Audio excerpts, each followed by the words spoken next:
Yes. Welcome to Mr. Marquise Tutors Me. I'm your host, Mr. Marquise. I do this, man. Yes. I'm here with a special presentation. This is Divine Science. I know it's been a whole year, but I had to, make sure I gathered as much information as I possibly could to make sure I was bringing you a quality presentation. I didn't want to come in and tell you something about science that you didn't already know, but I didn't want to come in here and just keep regurgitating the same things that science has always said and that religion has always said. I wanted to put them both together, mash them together, and show you that science is divine, and God is in everything. Like, God is in you, God is in me. You take God out of science, you have no science. Again, this is Mr. Marquise Tutors Me. You can reach me at mrmarquisetutorsme@gmail.com. This is my Divine Science presentation. I've been tutoring for a minute. I need you to go and check out my math tutorials. I have a multiply and divide tutorial up. I have an algebra 1 tutorial. There's a black history tutorial, and I have a test taking tutorial, to kind of help you with just keeping calm and your breathing when it comes to taking tests and memorizing whatever you need to memorize when you're taking these people's tests. No matter what the test is, but I'll be introducing the School of Minds. And with this School of Minds, you don't have to actually come to a school. This is just something that I'll be doing online. I'll let you know exactly how you can be a part of the School of the Minds, and how there is no age limit on learning. Like, I'm a master student, but I come over here to teach what I learn as I go, just so you don't have to wait that long, or it doesn't take you as long to come and find the information you're looking for. Like, some people want you to have to wait until you're 22 to receive your gifts that you were born with. Like, you're supposed to inherit everything you're supposed to inherit at birth because it's your birthright. You know what I mean? And there's some people that don't want you to see that. I'm here to make sure you get the gifts that you were born with. We develop them and you give them to the world. That's what the School of Minds is about. We're not here to distract your mind or decide for you. It's going to be something that you want and that the world needs from you. Like, the world needs something from me, but it took me a minute to get to where I am right now, right here, giving you this Divine Science presentation. I'm excited. Y'all excited? The School of Minds? Man, let's get back to this Divine Science presentation. Now, I will be talking about science and basically how science breaks down the beginning up until now, coming from evolution, from an evolution point of view and the periodic table of elements point of view, dealing with science. And then I'll talk religion and the religious texts when it comes to the divine aspect of science. When I talk about divine science, I have to talk about what is in the religious texts and how it's translated. And I'm not just going to give you my interpretation of it. I'm just going to read what it says and you decide for yourself. But other than that, hey, this is my Divine Science presentation. I definitely appreciate y'all for coming through. Hit the like, share, subscribe, let somebody know. Leave me a comment down there. Again, my name is Mr. Marquise. If you agree with something I'm saying, give me a 100. If you don't agree, You can go ahead and leave me a brief description of what you don't agree with, and I'll see if I can get back to you as soon as possible. Other than that, thank you. Let's go ahead and get started. Now, science says that we started with nothing in the middle of nowhere. There was nothing in the middle of nowhere, and there was this energy that started about the size of an atom, which you can't see at all. So you can put your fingers together, put your index finger and your thumb together, and that's what you started with, nothing. You can pinch yourself. You started with nothing, and the pressure and the energy grew to be about the size of your fist, and then it exploded into the Big Bang. So we went from nothing to a fist, which they would say a grapefruit, but it banged and created everything in the world, everything in the cosmos. And here is a diagram basically breaking down what was made in the cosmos and when. From the time begins to 1 second, 3 things occurred. It says the cosmos goes through a super fast inflation, expanding from the size of an atom to that of a grapefruit in a tiny fraction of a second. Number 2 says post-inflation, the universe is a seething hot soup of electrons, quarks, and other particles. Number 3 says a rapidly cooling cosmos permits quarks to clump into protons and neutrons. So the protons and neutrons came together in the first second. The protons and neutrons. Now, protons have a positive charge. Neutrons have a neutral charge. Thus, this is why they are attracted and can be very close to each other, and they come together to form something, but they can't form anything because it's just way too hot. So after the first 3 minutes, it was still too hot to form into atoms, but charged electrons and protons prevent light from shining. The universe is a super hot fog.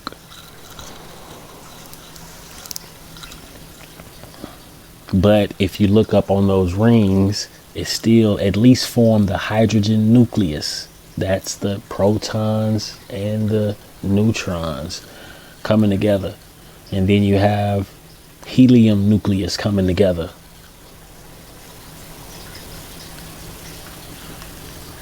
So it took a long time for it to cool off. And in that cooling down process, those particles begin to slow down. And as they cool off, it's easier for them to clump to something else. You know what I'm saying? Stick to something else. And this is where the elements get created. You know what I'm saying? It takes 300,000 years for the elements to get created. But electrons combine with protons and neutrons to form atoms, mostly hydrogen and helium. And what's hydrogen and helium? That's just hot, thin air. Hot, thin air. Light can finally shine through, right? Light can shine through that hot, thin air. Helium and hydrogen. Now, after a billion years, gravity makes hydrogen and helium gas coalesce to form the giant clouds that will become galaxies. Smaller clumps of gas collapse to form the first stars. After 15 billion years, as galaxies cluster together under gravity, the first stars die and spew heavy elements into space. Those will eventually form into new stars and planets. So what are stars? Stars are suns. Our sun is a star. Now the planets are not stars, but when we looking up at the night sky, anything that's up there shining is a star to us, right? So stars are actually suns when you're talking science, okay? Suns are stars. Not every light you see up in the sky just sitting there is a star. We say they are stars because that's just what we see when we look up in the sky. We can't tell if it's a planet or if it's a sun, because the only sun that we know about is our sun that's giving off this heat. But no, all stars are like our sun. Now it's some that's like 50 times our star, you know what I'm saying, that shine bright, but they all started with the atom.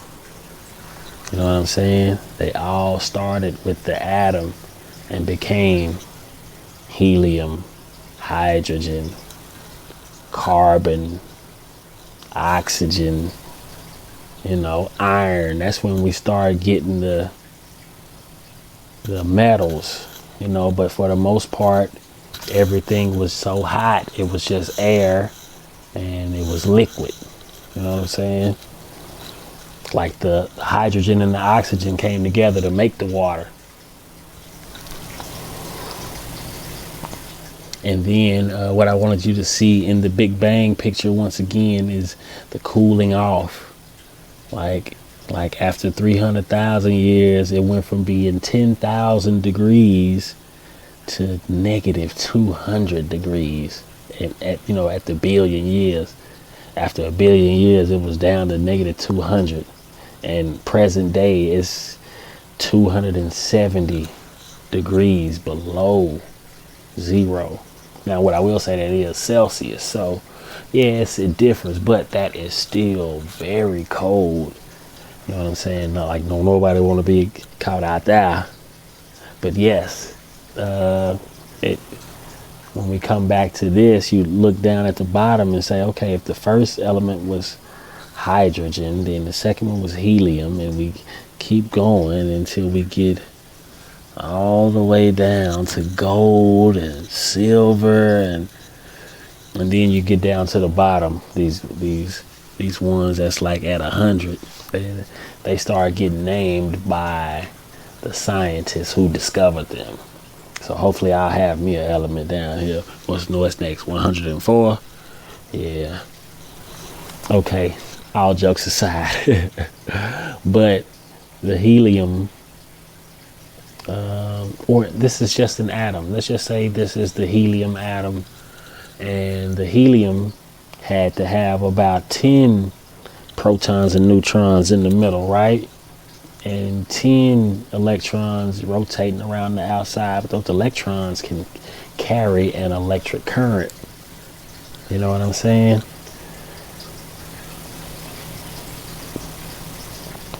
Okay, so I came back here to show you that, water, air, fire, and dirt are all like the four main elements that everything is made of. But it takes hydrogen and oxygen to make water. It takes carbon and oxygen to make a fire and keep a fire. Now, the controlled electricity just takes a plug and, something that needs power. And then, you have to be plugged to the grid, and the city, you have to pay your bill through the city when, electricity is actually in the air. It's in the water. It can be grounded. You don't have to have electricity through the city at all if you knew how to control electricity.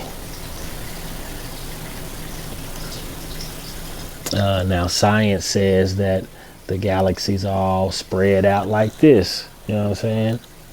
Like each one of these galaxies has a core that has about 50 million suns in the middle. That's pulling these other suns and planets around it as it's flying in the middle of outer space. This is what science says, though. Okay, yes. The galaxy looks like this. 50 million suns in the middle. And then you see the little 3, 4, 5 little big dots. Those are like our suns. Like, you know what I'm saying? A couple of them are bigger than ours. This is what science says. Science says that this is what our Milky Way galaxy is doing in outer space, is what they're saying. 50 million of these suns are in the middle of the galaxy, and our sun can be found right out here. You know what I'm saying? This is us. This is our sun. If it's pointed, you'll have to zoom in on it. Now, if this is what science is saying, if this is what science is saying, then this has to be true right here too. If you zoom in on that little dot, our sun is right there. And then we have these, it's only 8 planets right here. But when I was growing up, we had Pluto out there as the 9th planet. But that was our solar system in the Milky Way galaxy. And that Milky Way galaxy has 50 million of our suns in the very middle, pulling everybody and everything around just in that galaxy. That's just one galaxy in a vast universe, in the cosmos, if you will. Science says the cosmos, so we're gonna compare cosmos versus the heavens on this one. You know what I'm saying? Now we have this sun, we have Mercury, Venus, Earth, and Earth is just far enough for us to just get 100 degrees weather right here where we at right there. You know what I'm saying? 100 degrees is good. I think it's like 40 degrees right now, but you know, once it gets down to 20 degrees, that's like way too cold for somebody like me. You know what I'm saying? Now, this is what our solar system looks like as far as the scale of the sizes of the planets and the sun, but it's not exactly how close they are to each other, if you will. You know what I mean? Like this red to the left, that is the sun. Mercury is 46 to 50 million kilometers away. Venus is, if you start with the 46, it's twice as far with 108 million kilometers. If you're at the 75, if you get to the 70 million kilometers with Mercury, Earth is 150 million kilometers. That's at least twice as far from Earth as Mercury. 228 million kilometers for Mars. 779 million kilometers for Jupiter. You know what I'm saying? It's like the distances are exponentially jumping because this is how much space is in between each one of us. Like science will say that 150 million kilometers that Earth is from the sun, that translates to 93 million miles if we're talking miles. 93 million miles from the sun, and it takes a sunbeam like 9 minutes to touch your face. But that's neither here nor there, because this is the divine science of you. Science says that we are on a rock. Our Earth is turning as it rotates around the sun. It says that the Earth is turning, and it turns 24 hours. In 24 hours it turns, and it's back to that square one. But it is also going around the sun which is also going around the Milky Way galaxy, which is also expanding, being pushed from the center of the universe, right? All simultaneously. So there are a lot of stars out there in the back that we don't get to see because we're doing all this moving, all this movement. Now, science also says that Mother Earth is this globe right here, and it has this super hot core, and then the mantles and then the crust, right?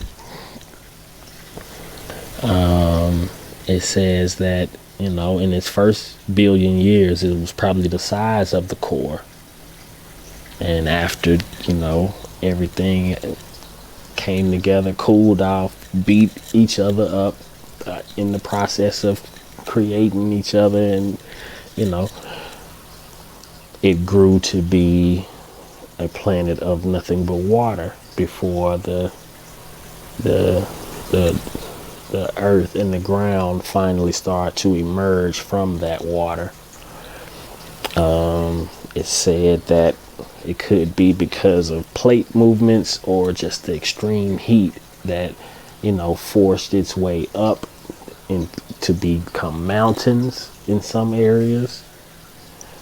And over time, it expanded to its size, what it is right now.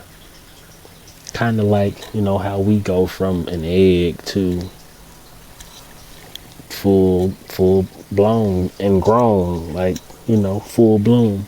Whatever it is, it starts with the egg, something as small as an egg. The egg has water in it and a seed, right? This is how everything started. Even the first specimens or species found on Mother Earth. The first species found on Mother Earth kind of look like this. This is what they're saying. That this is after 15 billion years, when it was nothing but water, this is what was there. Once it started to get some dry land, you know what I'm saying? That's when the DNA started changing, started adapting. Hey, something grew some legs and came up out of that water, right? This is what science says. That eventually a monkey came out of that jungle and stood up and started making stuff, started cooking stuff, started making stuff, killing stuff, eating stuff, and making stuff, clearing the way, killing stuff, till we have modern man. So this is science's evolution of man. Again, this is Mr. Marquise Tutors Me. This is my divine science presentation. Not much of a tutorial because, I'm not introducing something brand new. I'm telling you something that's out there. This information is out there. It's just not in the science books, or it's not in the biblical text, like it's not in the religious text. But I am here with this divine science presentation, and we're gonna go right into the religion part of it. I didn't want to give you too much of the science because I didn't want you to have to sit through school all over again. But you see that this is what science says. Now this is what the religious text says. Now, I grew up in the church. I went to several churches. I went to a Church of Christ, and I was baptized at an African Methodist Episcopal church. I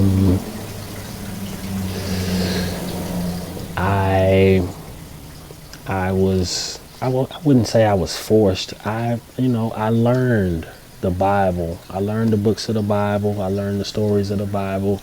But you get a different perspective when you're reading it as a 7-year-old kid than when you're reading it as a 14-year-old kid.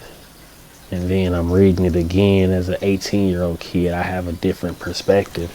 And even the church experience is different when you turn 18. And then you start, going with certain people. Next thing you know, you're getting married, and everything was by the Bible. Everything is good because I know that everything in the Bible is for me. And I know that there is something more that this Bible is not telling me, and I'm missing that, and I need that.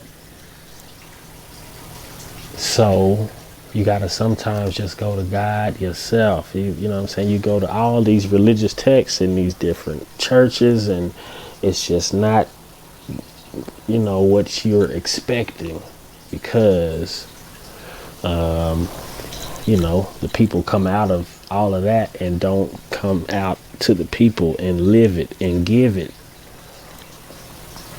So I'm trying to be more of that person that is living and giving you more God than I guess anybody ever have.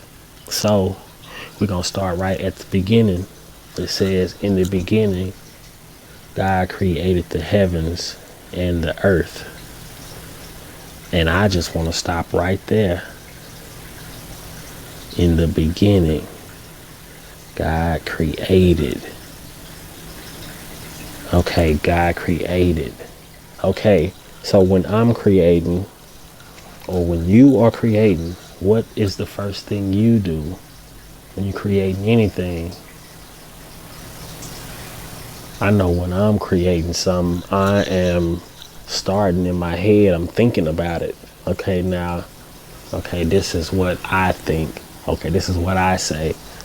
This is what I want to see. Or this is how I want to say whatever I'm about to say in this presentation, or in this rhyme, in this song, in this book. I think about what I want to say first. So in the beginning, God created.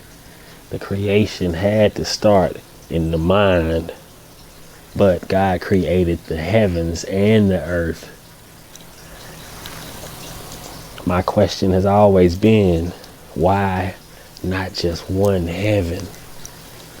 You only made one earth, the heavens and the earth. And then it's like, okay, man, leave these people alone. That might have got lost in translation. They translated it from the Hebrew Bible, and you got to go and find the Hebrew Bible, or read the Torah, or go and get you a Quran. And it's like, okay, and let me go and find something else, find it somewhere else. So you go and find an older, King James Version, that probably translated straight from the Hebrew text.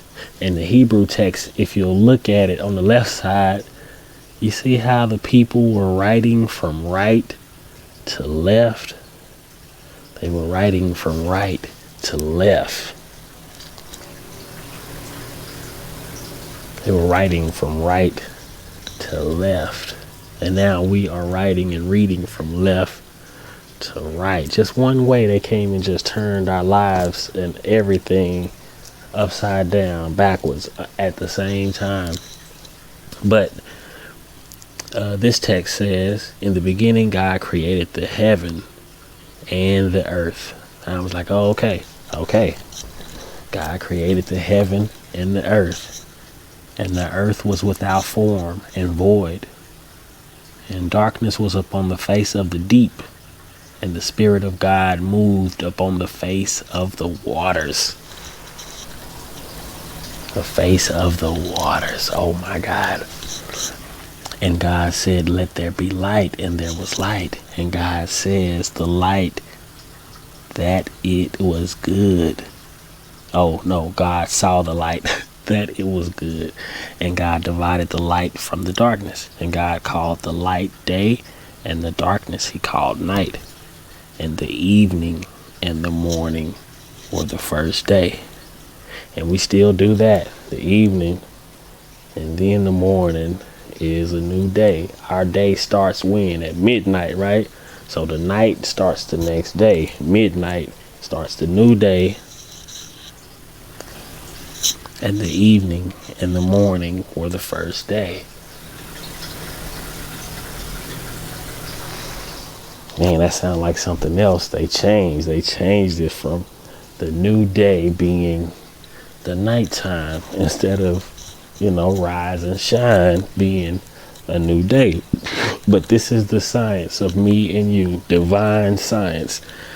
I'm gonna go back. I got to go back because it says darkness was up on the face of the deep waters. Darkness was up on the waters, and he said, let there be light.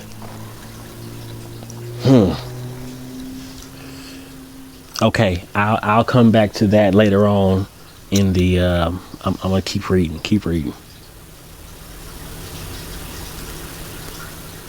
Okay, and that was the first day. And the evening and the morning were the first day. And God said, let there be a firmament in the midst of the waters, and let it divide the waters from the waters.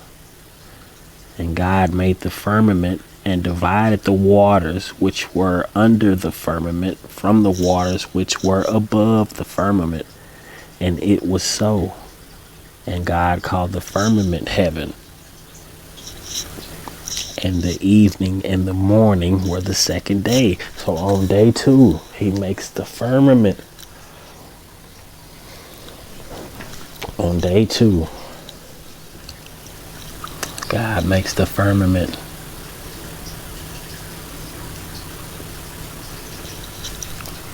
And the significance of this firmament is that it would cancel everything we ever thought about a solar system, a galaxy, a universe. It's like, if this is true right here, this firmament, then the sun is not where they say it is, and we are not on a planet looking like what they say it looks like. You know what I mean? That could mean that if what God is saying in this Bible, this biblical text, I don't care which text you go and get, which religious text you go and get, if what God is saying is true, then this is what the world is really looking like. This earth is Atlantis. The firmament is going up here. This is the sun inside that firmament, separating the day from the night, because the night has the moon and 3 stars right there. And what are those 3 stars we always looking at? Orion's belt, right? Because he said he was going to be hanging the stars up. He was going to hang the stars up for our messages. So y'all leave those astrologers alone, and those psychic people and the card readers and all of those people. Y'all leave them people alone. Them people are really getting these messages, because God said that this is what his world looks like. And don't that look like a bubble? Like we in a bubble.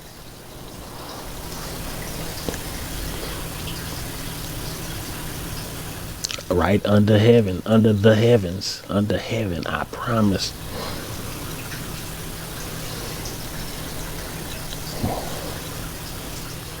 Let me go and grab that bubble right quick.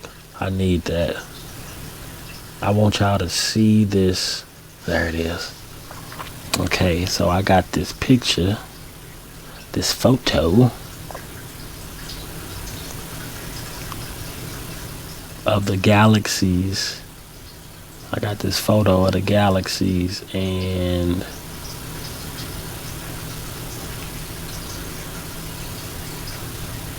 Yeah. Okay. So yes, this is the firmament that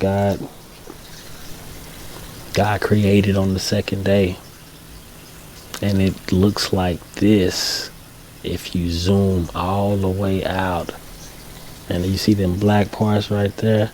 Man, I'm going to explain what that is if we are in these bubbles right here. If this is what our bubbles look like in the cosmos for real, I'm going to tell you about it in just a second.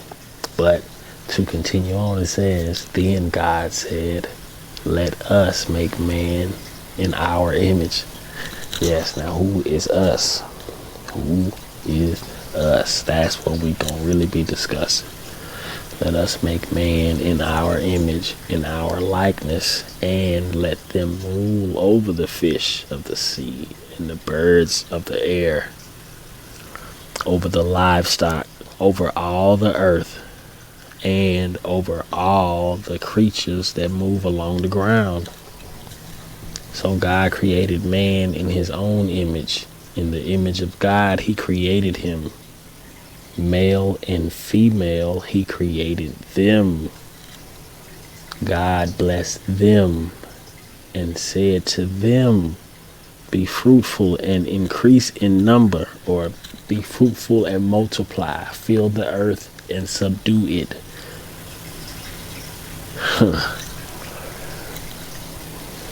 That was it, right?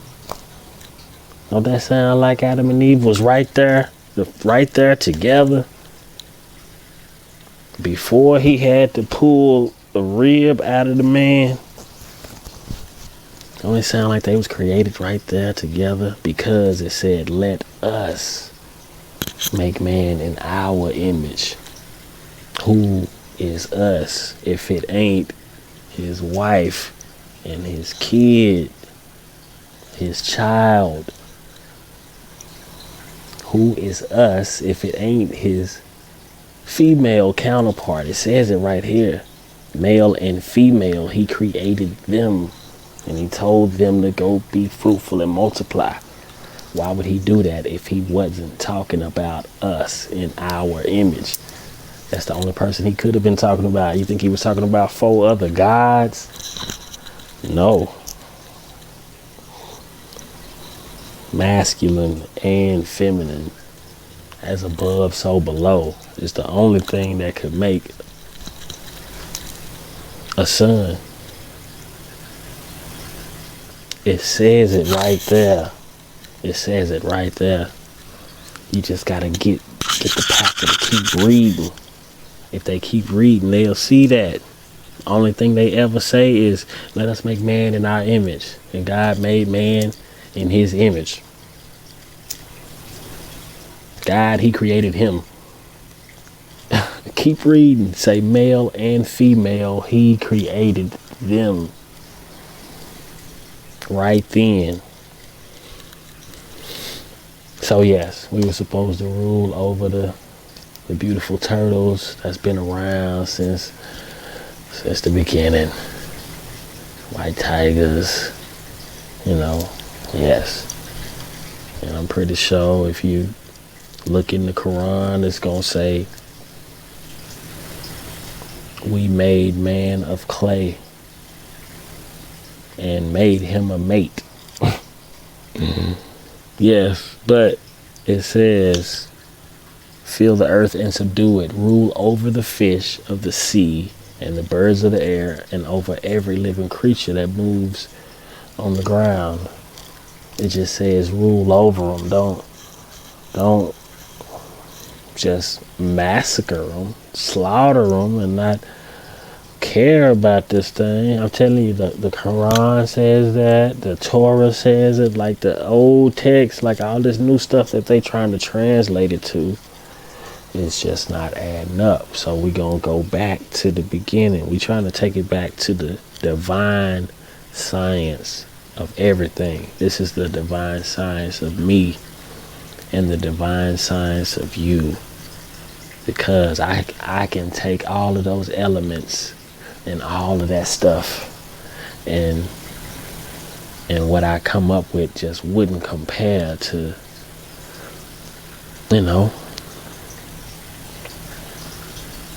It just wouldn't compare. It wouldn't compare to having what I have in the divine. I can take all the signs that you give me, and if I don't have the divine with it, it is absolutely nothing. You know what I'm saying? I can do all the formulas. I'm talking about E equals MC squared if you want it. And Einstein, all of them. Yes. It's like, okay, Copernicus in the 1400s. You know what I'm saying? He was one of the first ones to be on some sun is the center of the universe type of stuff. The sun is the center of the universe. He says there's a central sun. Then you had like Sir Isaac Newton. Sir Isaac Newton was the one saying that gravity exists on Earth. You know, had apples falling on his head. Later on, you find out he didn't even have an apple fall on his head. It was just a story told to him that he felt like telling. Made himself look good for a second. No doubt a brilliant man, because he, you know what I'm saying, he put these calculus numbers up and all that. Yeah, I had to take calculus too. Thank you, Mr. Sir Isaac Newton, for the extra nothings.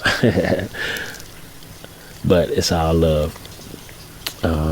Let's definitely go to the next slide. Let me see, what's the next slide? I say stop. What's the next slide?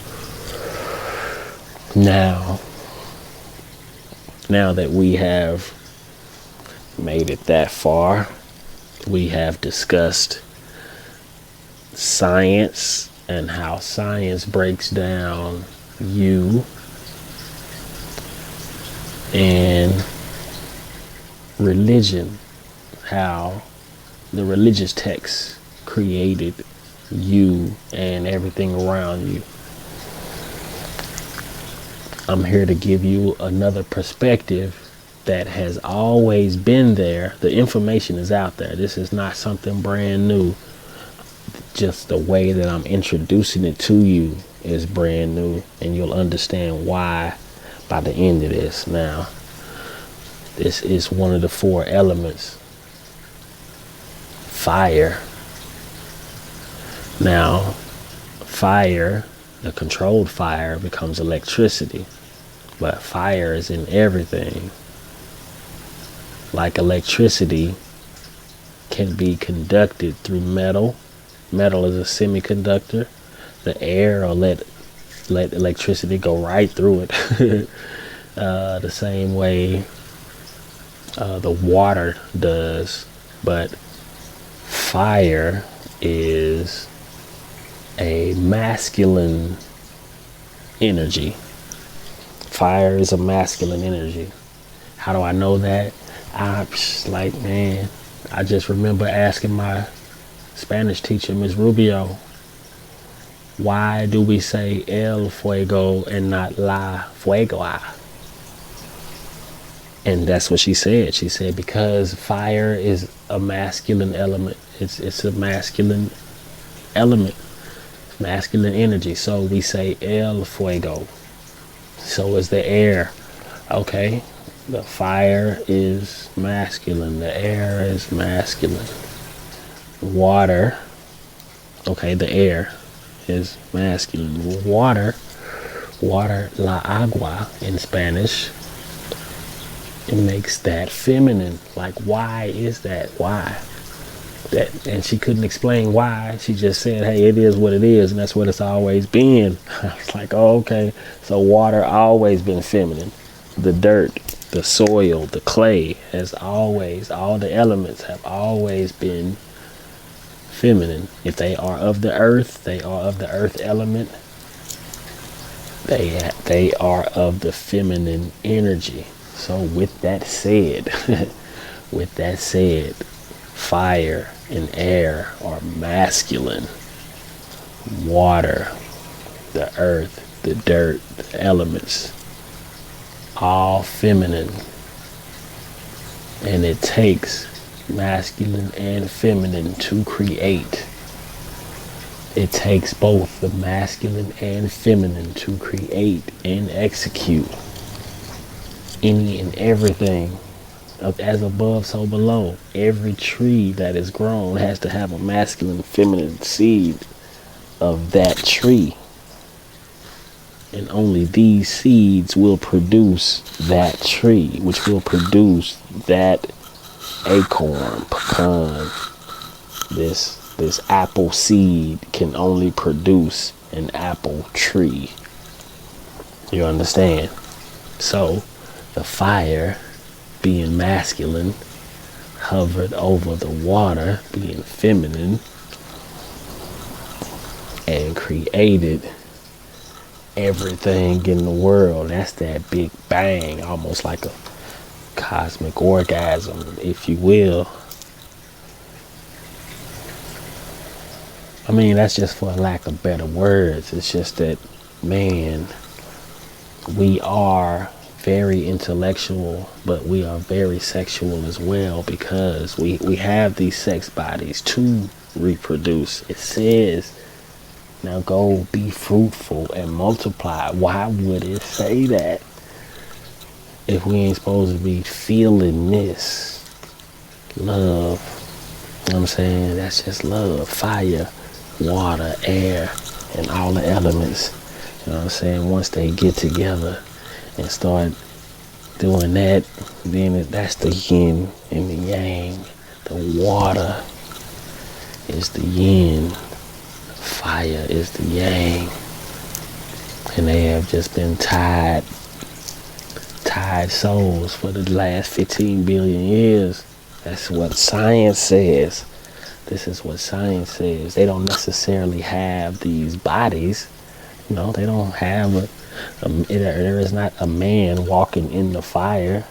The fire is just masculine itself, to the point where God doesn't have to be on fire like that. You know what I'm saying? He just represents the fire. That's all. She represents the water.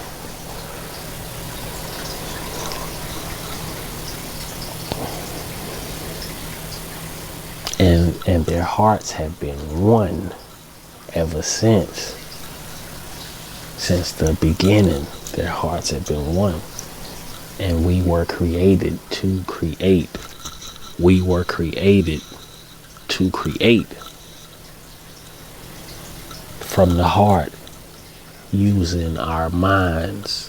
From the heart, using our minds. So we have the fire and the water. They created Mother Earth. Mother Earth gave birth to everything on Mother Earth. And now we are birthing our own seeds. You know what I mean? Like our seeds are now sitting in the water, waiting on us. The seed. The only thing that is missing from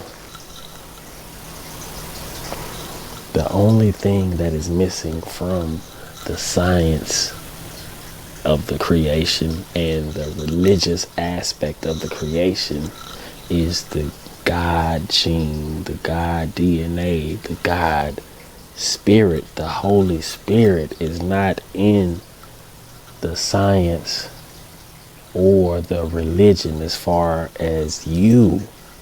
They don't put God in you because they don't want you to have that Holy Spirit. They don't want you to understand the Holy Spirit. Like, you can see your hand. You can see the black of your hand. But your eyes, not with these eyes can't scan your body and say, okay, yeah, I can see all the way through my body like that. Divine science. Someday you will be able to have that vision to where, you know what I'm saying, your DNA done activated to the point where you can see through this body. You can see where the illnesses are. You can see where your sickness is. You can see where there might be a lump somewhere in your body. You'll be able to feel it, touch it, and go and heal it, just because of the God gene that just has to wake up in you. One day it will wake up in you. And it all starts with your heart. Your heart was made first in that seed. That seed was sitting in the water, and the energy from your dad's seed, which is the sperm, it was electric. It had energy. That's what made that tail move and made that thing swim right up to it. Boom. Created your big bang. That created your heart, that started pumping your blood. And I show you this slide because you're basically you see the vibrations? That is your vibration. The slower the pace of your heartbeat, the higher you're vibrating, because you're in a cool, calm state. The faster your heartbeat, the lower your vibration and the lower your frequency. So you're more prone to be afraid of something. You're more prone to get angry and lash out at somebody. You're more fragile, if you will, and vulnerable when you're vibrating low, because anybody can control you and your mind and your actions if you're vibrating low. Your frequency won't be seen like this, but it will be felt like this. Like people can feel when your vibration is low, at this little low, right at the line. And people can feel me when I walk in the room because I'm way up the high vibration, the high frequency. Like my frequency covers everybody, meaning I can feel everybody's frequency. I can see everybody's frequency. I'm in harmony with everybody because everybody can feel me. Everybody can see my vibe because I'm vibrating high at all times. That's kind of hard to explain how, but the science of you and me says that the heart pumps blood, which is basically made of water, the dirt, the minerals, the elements, all of them, like gold, silver, iron. You ever heard the people, you need some iron in you? Yes, all the elements are in you. It's just that some of your DNA has been just turned off. I can't really explain how they did it. I don't know what they are still doing to keep it off, but one day your DNA will be activated again, and you'll start to understand exactly why you have been in the situation you've been in, because you have been constantly in this frequency. But your heart pumps that blood to your entire body, all your cells, your entire immune system, all your organs, you know what I mean, up to your brain. And that fluid has to be 99 degrees, 98 degrees. Your body has to stay that temperature, so that fluid has to be hot. So there's an electric current that is pumping your heart, that is making your heart beat. It's inside of your heart, making your heart beat and making your heart produce blood without stopping, non-stop. Like you've just been producing blood and pumping blood to your brain and all of your body parts since your heart started beating.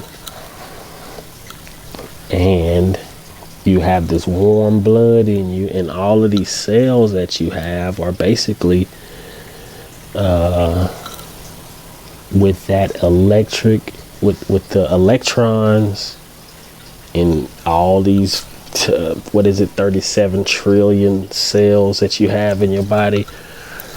So you have like 47 watts of voltage in your body at any given time. That's if a current runs through your body. You know what I'm saying? Like you got to actually get struck by lightning to feel all the electricity in your body, or get shocked by like a wall plug or something, and you can feel the current go through your body like, oh.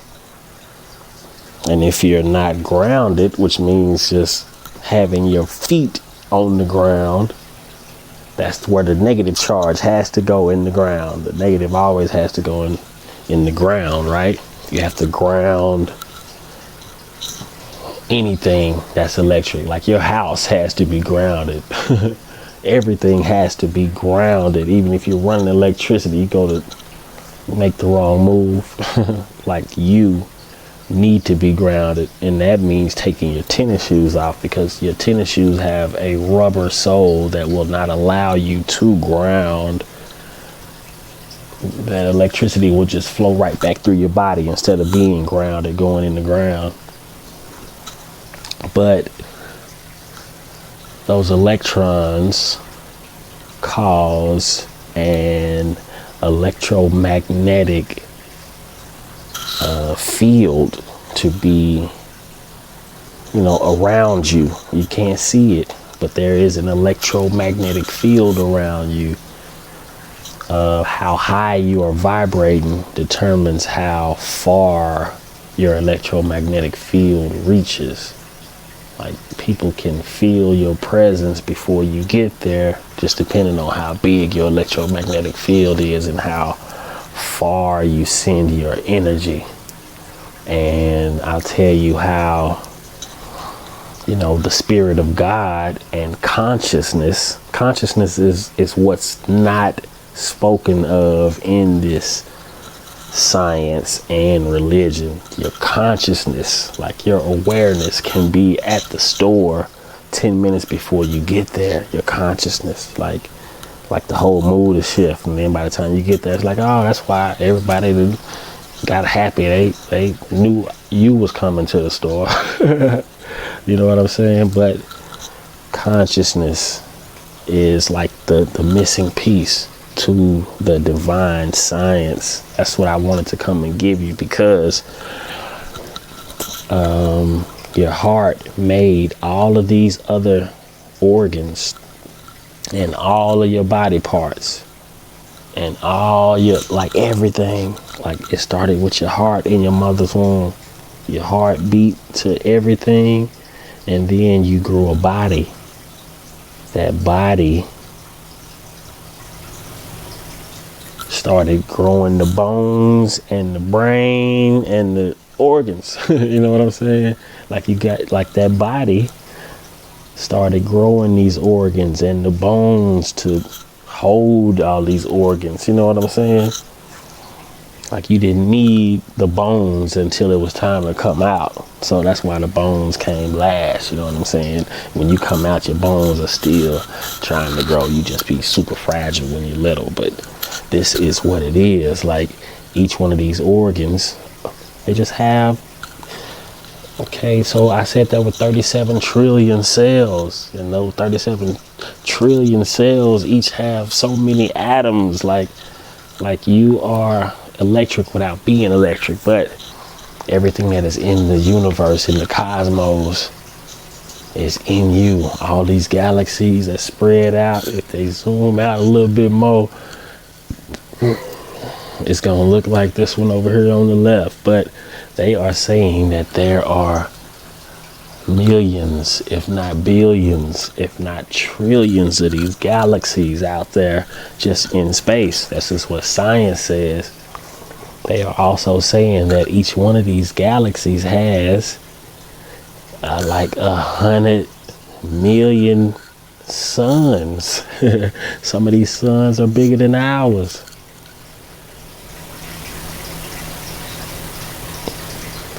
So do y'all believe that there is just us here? We are the only souls. This is the only planet that God made for the people. When he made all the heavens, not just one heaven. He said the heavens. That's the cosmos. So we don't know what's on the other side. That's where them demons at. But we ain't gonna talk about that. I'm talking about this electricity that's flowing or can flow through you. If you know how to harness the power in your mind, you have to know that you have this energy in you. This come from way, I'm talking about, this come from before ancient Egypt. Like, you got to go back, like, I want to say the Pleiadians and Atlantis. You got to go back to Atlantis for this. Now, but there are people that are saying this. The masculine energy and the feminine energy balance each other. Does that mean a man that balances a woman? No, this is you. You have masculine energy. You have feminine energy. I have masculine energy. I have feminine energy. I balance me out by realizing that each one of these energies comes from either the masculine or the feminine. I'll read the feminine first, because the first thing I see is intuitive feeling. That's just intuition. That's knowing the truth before somebody even tell you. You know what I'm saying? Like, not that I'm psychic. It's just that, I knew you was gonna lie before you knew you was gonna lie. I knew the truth before you came and told me. Or I knew you was gonna say that. Like, yes, that's on some psychic stuff almost, but that's that feminine energy that I just had to embrace, that I had, because I realized that my senses, that's just me understanding my feminine energy. My senses are taste, touch, smell, hearing, and feeling.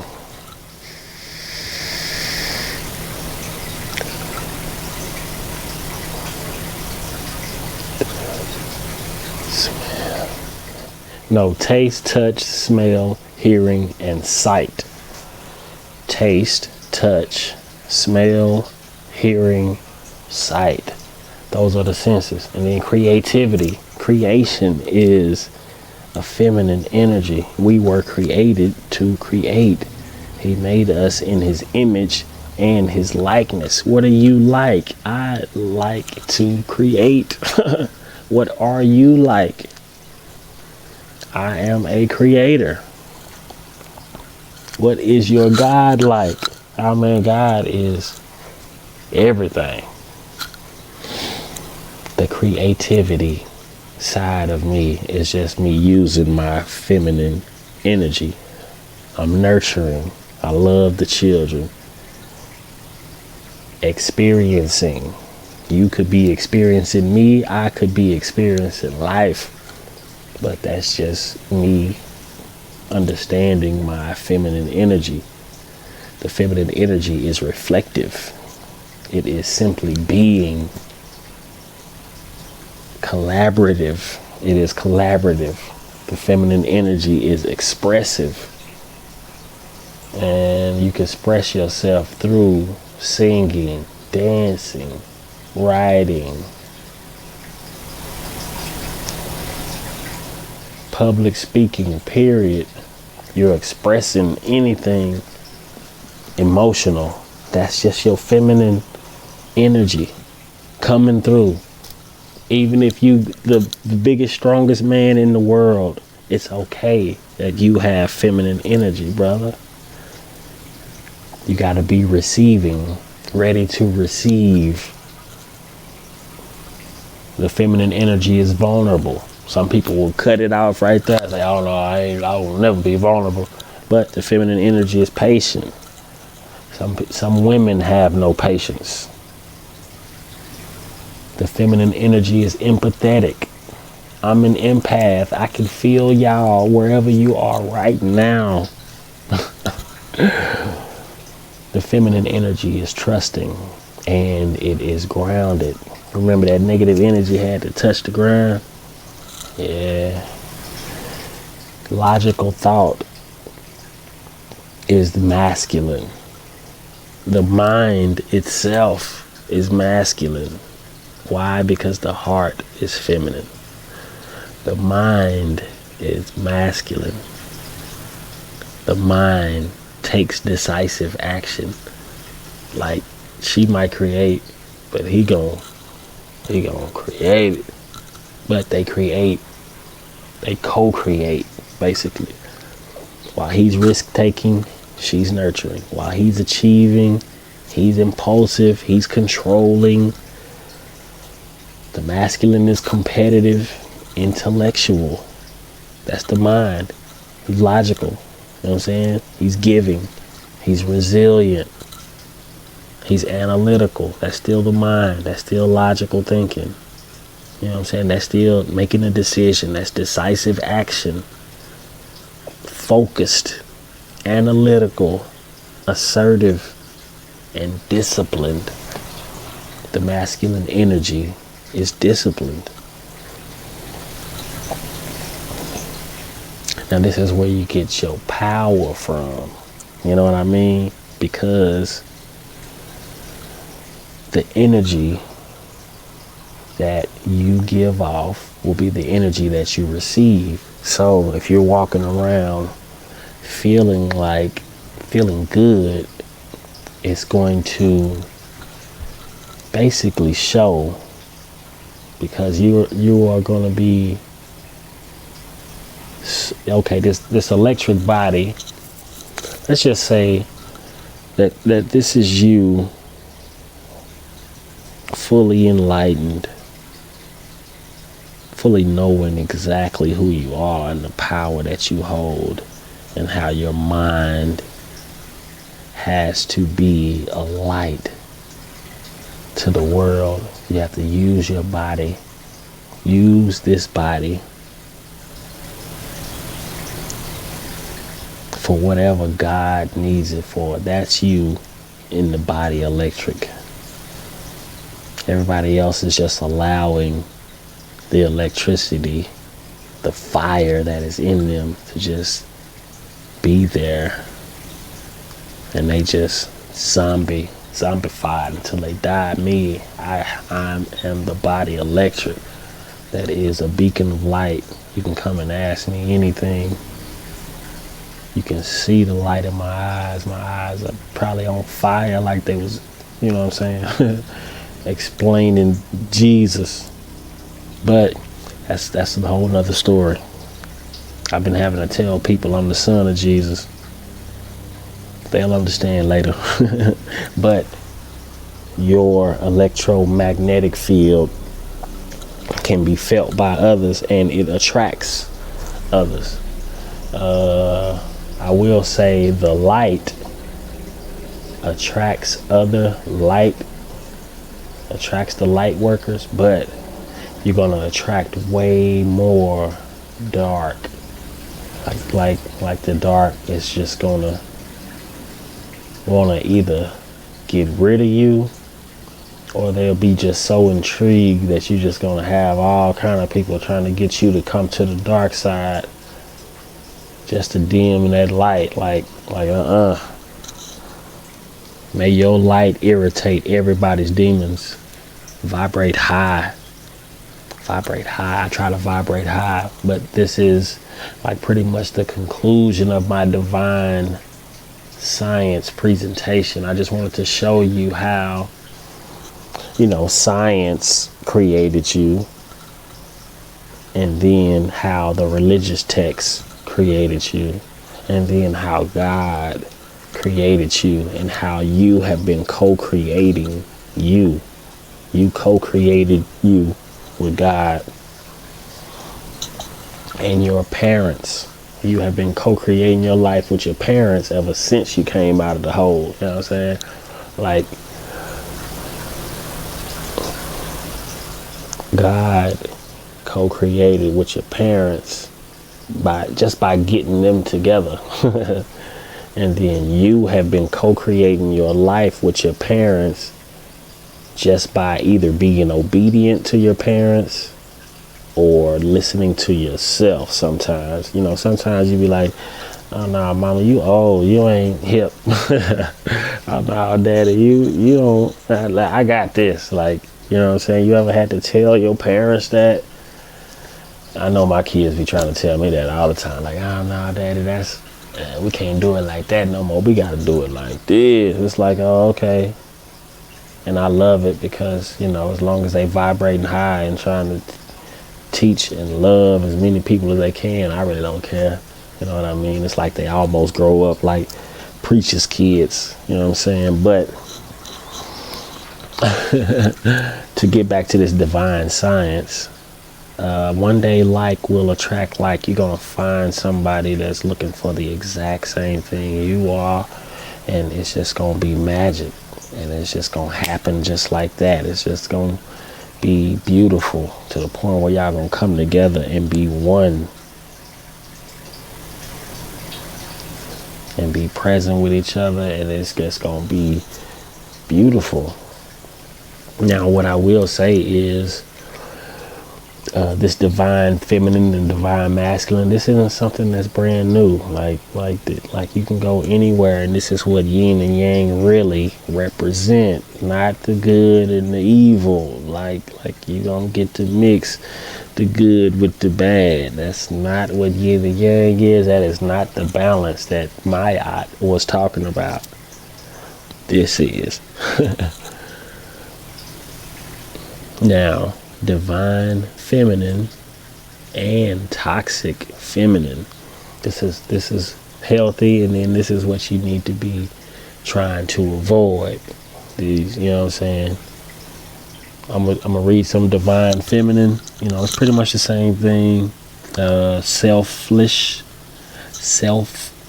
Selflessness, energy for doing good, humility, contentment, perseverance, affection, compassion, patience again, empathy again, and love. Divine masculine, strength, confidence, assertiveness, energy for achievement, endurance, dignity, curiosity, decisiveness, focus, reason. As healthy, balanced, human of integrity, power, wisdom, and love. You hear that? That's a power couple. A divine masculine, divine feminine. But sometimes we get those toxic feminines. The toxic feminines are selfish, sabotaging, jealous, isolated, withholding, impatient, blame, despair. They're always sick. They're always scared, fearful, passive, person of anger, greed, pride. I got an image to uphold, and just hateful. That is the toxic feminine. The toxic masculine is weak, self-loathing, angry, intimidating, boastful, reckless, indecisive, cowardice, want to fight on women, want to talk crazy to their mama, daddy, like man, some people just oh man. Now see, that's what I'm talking about. Like, I almost let a toxic masculine, just thinking about a toxic masculine, throw me off my vibe. I almost, got angry for a second, but that's nothing to just breathe, take my time and say, you know what, whoever that is, that's gonna be on them. And then I switch right back over here to this yin world and yang world. The yin is feminine, yang is the masculine. Yin is first, yin, yang. And it's pretty much the same thing. It talks about the good qualities and then the bad qualities again, like needy, confusion, martyrdom, depression, martyrdom. That's almost like death. You're gonna wake up dead. Forcing, rigid, domination, anxiety for That's that toxic masculine again, just excess. But what I did want to say was it had a couple of extras on the feminine side. It says right brain and intuitive. Masculine says left brain and logical. Then after this, you're going to be ready to rise like the phoenix from the ashes. Or you're going to be ready to deep dive into these waters. These waters are infinite. And you're going to have a blast because, man, boy, if you only knew what I really knew about all of this, it's like I can take you all the way back to the last time when it was the right eye and the left eye, all seeing eyes. The right eye is sun related, masculine, yang energy, controlled by the left brain. The right eye or the left eye, moon related, feminine, yin energy, explores human nature, emotions, sexual energy, intuition, magic, a symbol of healing powers and protection. The right eye, a symbol of good luck and creative action. Those are the eyes of Horus. The right eye, eye of Ra, is masculine. Ra is the sun. Amun Ra is the sun. The eye of Thoth. Thoth is the father of thought. But from what it looks like, he's the feminine energy. She is a feminine energy. So Thoth created thought.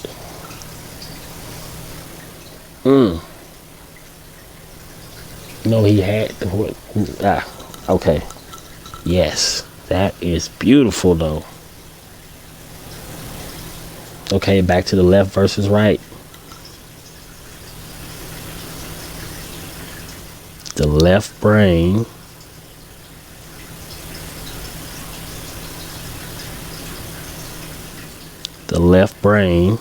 the analysis, logic, idea, facts, math, training, controls the right side of the body. The right brain, creativity, intuition, arts, creation, feeling, imagination, controls the left side of the body. The left hemisphere. Sensory stimulus from the right side of the body. Motor control, right side of the body. But this is also where you get your speech, language, comprehension, analysis, calculations, time, sequencing, recognition of words, letters, and numbers. The right hemisphere takes care of the left side of the body and takes care of creativity, spatial ability, context, perception, recognition of faces, places, objects. Objects like these right here. Now this is the Ankh, the ancient symbol of life, if you will. It was said that the top represented the woman, bottom represented the male. So that the top is supposed to depict a womb, and this bottom is supposed to depict a male's private parts. But this is the divine science of you. And I guess the question is, how did we go from this symbol to this symbol? Because this is what they call the cross right now, but this is what an aerial view of a pyramid would look like. If you could see down from the top of the pyramid, it would look just like this. You probably can't see the circle because it's under a lot of sand, but this ended up being the cross that they put us on. As far as Jesus was put on this cross, which basically has us to the point where we have been worshiping everything outside of us. And look at us, we are empty. There is nothing in us because we give all our power outside of us. That light, we are looking for God outside of us, looking for Jesus outside of us, when the Christ is in the consciousness. God is in the heart. When Christ is in the consciousness, God is in the heart. I think once we realize that, we'll be able to rewrite science, rewrite the religious texts, rewrite the history books, rewrite the science books, rewrite the math books. We're going to rewrite everything, because we cannot leave God out of anything anymore. God has been present in everything and everybody. The sun gives life to everything. We came through the sun. We are condensed sunlight. We are still coming through the sun, and souls are still being made at the beginning. Like where it all started, is souls still coming out of there. It's planets still coming out of there. Suns, stars, galaxies still being birthed 15 billion years later. That's amazing. You go be amazing. Go be great. I did a lot of searching. I did a lot of researching. It took me a whole year to get here to this divine science. And man, I promise I'm like 2 hours in on you, and I apologize for, you know what I'm saying? But like, this is like the last thing. Did you see the flower of life? Flower of life down at this bottom left.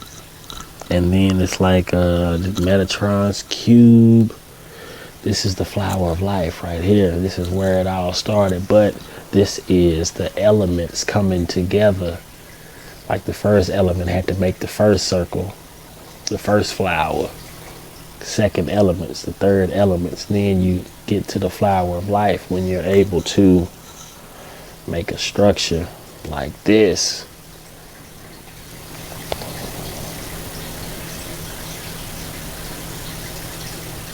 That flower of life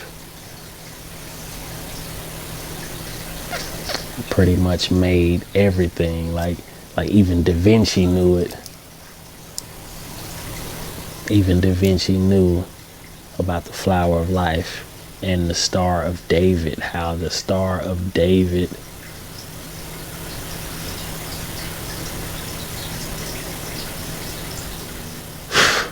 represents the male and the female. I think we'll figure all of this out one day. We're going to understand that these pyramids are the most sacred places on earth. The pyramids are the most sacred places on earth.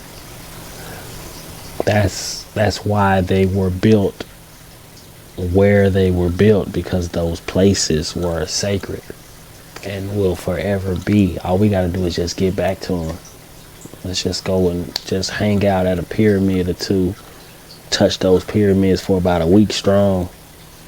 This is how they want to try to throw it in your face, but they don't understand that at ground level, yes, y'all can see the pyramid, but y'all can't. Y'all don't want us to know that there's a pyramid under that is, you know what I'm saying, the exact mirror image of it, and goes down just as much as it goes up. There's more even to these little atoms, you know what I'm saying? Like, yes, that nucleus is the positive and the neutral, but that spark is in, you see that light in that electron. It's just waiting to carry that electricity, to carry that fire. It doesn't matter if it's in the water or not. It's going to carry that electricity through you, through whatever it's in, straight to your brain. I hope I sparked something in your brain today to make you want to come to the School of Minds. I definitely appreciate you again. I'll come with another presentation, but as you can see, I like to do extensive research on stuff like this. There's so much more that I can say, but I'm already a couple of hours in. I got to break this video down, chop down what I don't need, make sure I go back and put in whatever I may need, like let you know about black matter and how we are in a bubble, but there is also some invisible, like you can't even see the water. There is some invisible water but that's a whole another subject. Like, we haven't learned that part in science yet. We'll get there when we start talking about what's in the black hole. They scared of that. But understand that you are made up of everything in this universe, and the eyes are the gateway to your soul. Your soul is the light. Your light is the sun. You are the sun. You are the soul. You are the soul. You are the sun. Your skin is condensed sunlight. So why wouldn't you be the sun if your skin is condensed sunlight? Again, this is not a battle between good and evil. This is a battle between the truth. And the truth is, we have been instilled with the good, and we have been infused with the evil. It's up to us to fight that evil ourselves. It is in us. Because it is on us. They put it on us.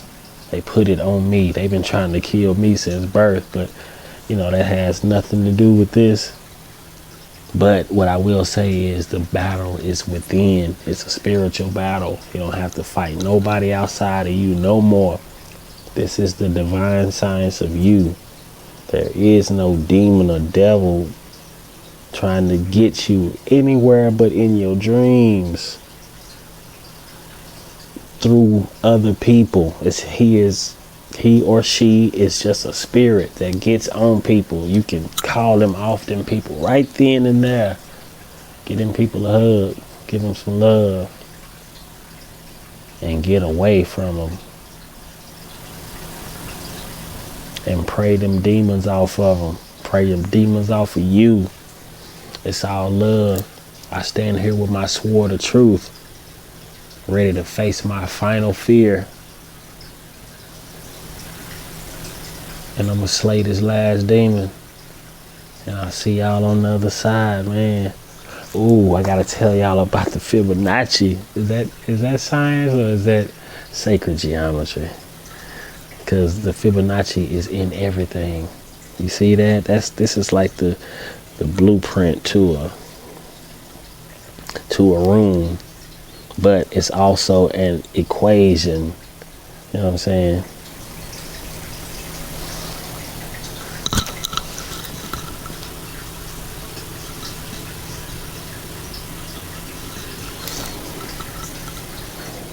But that design is everywhere. Everywhere. Again, this has been Divine Science. Mr. Marquis Tutors Me at gmail.com. If you like what you heard, like what you saw, I want to send your boy a couple of dollars on Cash App, Cash for Genius. Man, I appreciate it. You know it's going to go towards a good cause. I'm coming with the School of Minds. No brick and mortar. You already know it, the School of Mines. Much love and respect.